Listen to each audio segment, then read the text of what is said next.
The lord. అందరికీ వందనాలు తెలియజేస్తున్నాను.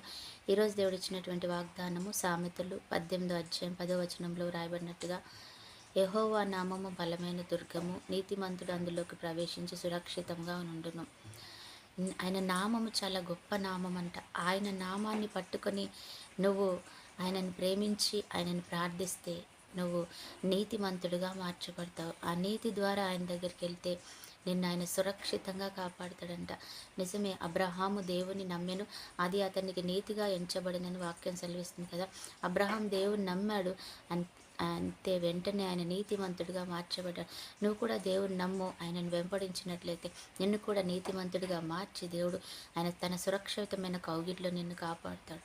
నిజమే, తన కంచెను నీ చుట్టూ వేసి ఆయన కాచి కాపాడుతాడు. యోబు నీతిమంతుడిగా ఉన్నాడు, మరి దేవుడు తన చుట్టూ కంచె వేశాడు, తన కుటుంబం చుట్టూ కంచె వేశాడు.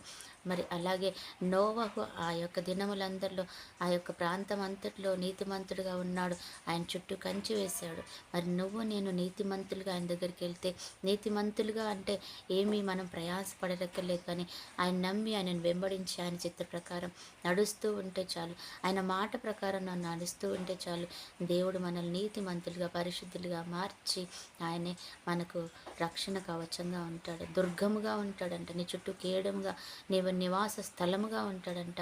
ఆయన నిన్ను సురక్షితంగా ఎటువంటి శోధన లేకుండా, నిజంగా ఎటువంటి అపాయం అలజడి రాకుండా నిన్ను నన్ను కాపాడి సంరక్షిస్తూ ఉంటాడంట. అటు కృపా దేవుడు మనందరికీ ఇచ్చునుగాక. ఆమేన్. ప్రార్థన. పరిశుద్ధుడు అయిన దేవా, ప్రేమ కలిగిన తండ్రి, నీకు వందనాలయ్యా.